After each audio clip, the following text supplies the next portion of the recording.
ये कौन है? बच्चे अभी तक चाहो तो अपनी पत्नी का हाथ पकड़ सकते हो। लक्ष्मी का प्रतिशोध, सत्य का खुलासा। पहला अध्याय, साजिशों की बुनावट।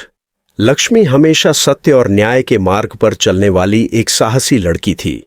वह अपनी बहन और परिवार के लिए कुछ भी कर सकती थी, लेकिन किस्मत ने उसे हमेशा ऐसे इम्तिहानों में डाला जहां उसे अपने प्यार और सम्मान के लिए लड़ना पड़ा। मालिश्का, जो उसकी सबसे बड़ी दुश्मन थी, हमेशा चाहती थी कि लक्ष्मी की जिंदगी में मुश्किलें आईं और वह नीचे गिर जाए। लेकिन लक्ष्मी कभी भी आसानी से हार मानने वालों में से नहीं थी। कई दिनों से अफवाहें चल रही थीं कि मालिश्का गर्भवती है और हर कोई यह समझ रहा था कि बच्चा रितेश का है। मालिश्का भी यही दिखाने की कोशिश कर रही थी ताकि वह रितेश को हमेशा के लिए अपने काबू में रख सके। लेकिन किस्मत को कुछ और ही मंजूर था। दूसरा अध्याय, सच्चाई का पर्दाफाश। लक्ष्मी को अंदर ही अंदर महसूस हो रहा था कि कुछ न कुछ गड़बड़ जरूर है। उसे यकीन था कि मालिश्का कोई न कोई चाल जरूर चल रही है। उसने छानबीन शुरू की और धीरे धीरे उस राज के करीब पहुंचने लगी जो सबकी जिंदगियों को बदल कर रख देगा। एक दिन संयोग से लक्ष्मी को एक डॉक्टर की रिपोर्ट मिली जो मालिश्का की थी। जब उसने ध्यान से रिपोर्ट देखी तो उसका दिल दहल गया। बच्चे के पिता के रूप में बलविंदर का नाम लिखा था। यह खुलासा किसी बम से कम नहीं था। तीसरा अध्याय, धोखा और गुस्सा। लक्ष्मी ने मालिश्का का सामना करने का फैसला किया। वह सीधे उसके पास गई और रिपोर्ट उसके मुंह पर फेंक दी। यह क्या है मालिश्का? क्या तुम हमें बेवकूफ बना रही थी? लक्ष्मी ने गुस्से से कहा। मालिश्का पहले तो घबरा गई, लेकिन फिर भी चालाकी से बात घुमाने की कोशिश करने लगी। यह सब झूठ है। यह रिपोर्ट किसी ने बदल दी होगी।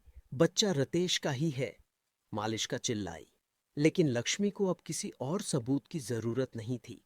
वह पहले ही जान चुकी थी कि मालिश्का ने धोखा दिया है। उसका धैर्य खत्म हो चुका था। उसने गुस्से में आकर मालिश्का को जोरदार थप्पड़ जड़ दिया। चौथा अध्याय, अंजाम का समय।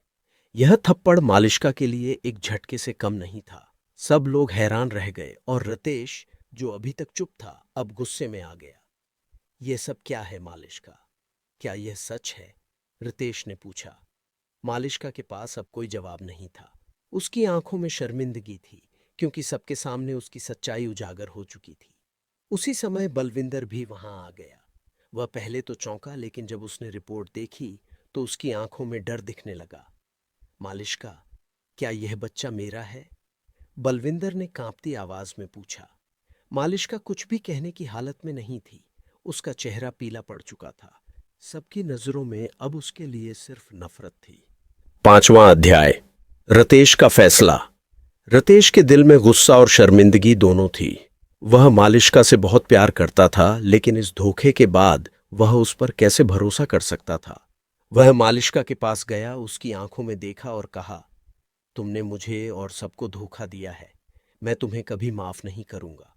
मालिश्का की आंखों में आंसू आ गए, लेकिन अब सब कुछ खत्म हो चुका था। उसने कई बार माफी मांगने की कोशिश की, लेकिन रितेश ने अपना फैसला कर लिया था। उसने सबके सामने घोषणा कर दी कि वह मालिश्का से रिश्ता खत्म कर रहा है। छठा अध्याय, नए रास्ते। इस खुलासे के बाद लक्ष्मी की जिंदगी में भी एक नया मोड़ आया। वह जानती थी कि उसने जो किया वह सही था, लेकिन फिर भी उसके दिल में कुछ सवाल थे। क्या वह रितेश को माफ कर सकती थी?